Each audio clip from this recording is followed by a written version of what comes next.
پاکستان کے سابق سفیر جمیل انجم کا کہنا ہے کہ موقع حق میں پاکستان نے بھارت کو مزہ چکھایا، اس کے بعد سے بھارت پر خاموشی طاری ہے۔ وہ ڈان نیوز سے خصوصی گفتگو کر رہے تھے۔ جی، چودراہٹ تو خیر وہ پوری دنیا کے سامنے ہے کہ جو خاموشی نظر آ رہی ہے، جو ان کے فارن آفس پہ اب بالکل ایک سکوت سا طاری ہے، وہ چیز کا ماضی کرتا ہے۔ لیکن یہ بات درست ہے کہ مارکہ حق سے پہلے جو صورتحال تھی، بھارت سمجھتا تھا کہ وہ نہ صرف اس علاقے کا چیمپئن ہے، لیکن وہ پوری دنیا میں اپنے سفارتکاری کے راگ الاپتا تھا کہ ہماری سفارتکاری اتنی مضبوط ہے کہ دنیا میں ہمارے رابطے، ہم نے پاکستان کو آئسولیٹ کر دیا۔ لیکن مارکہ حق سے پہلے 26 اپریل کو جب پہلی ہماری نیشنل سیکورٹی کمیٹی کی میٹنگ ہوئی، اس میں ہم نے بڑے واضح کر کے بتا دیا تھا، یہ بات ہے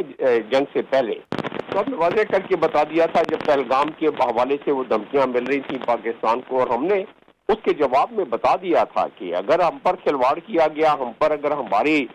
ساورنٹی کو اور ہمارے ٹیریٹوریل انٹیگریٹی کو اگر کسی لحاظ سے گزند پہنچا تو ہم اس کا بھرپور جواب دیں گے۔ اور ہم نے آرٹیکل 51 یونائٹڈ نیشنز کے چارٹر کے تحت اس کا کھل کر اور صحیح جواب دیا،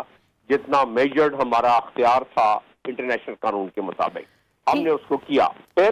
جنگ شروع ہو گئی،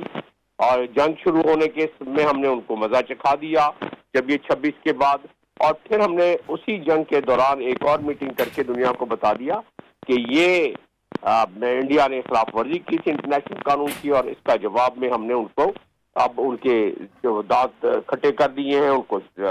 جو حملہ کر کے ہم نے خاموش کرا دیا ہے۔ اور وہ دن اور آج کا دن بھارت ایک خاموشی سی طاری ہو گئی ہے۔ وہ آئسولیشن کی بات کرنے والا بھارت جو پاکستان اور چائنا کے خلاف 720 انفو لیب مختلف جگہوں پر چھپ کے چلا رہا تھا، یورپ میں پکڑا گیا بعد میں، وہ بھی ختم ہوا۔ اور آج جو مودی کو پر اپنے ہی ملک میں جتنی نکتہ چینی ہو رہی ہے اور جتنی اس کو تضحیق کی جا رہی ہے مودی سرکار کی، وہ اس سے پہلے کبھی نہیں ہوئی۔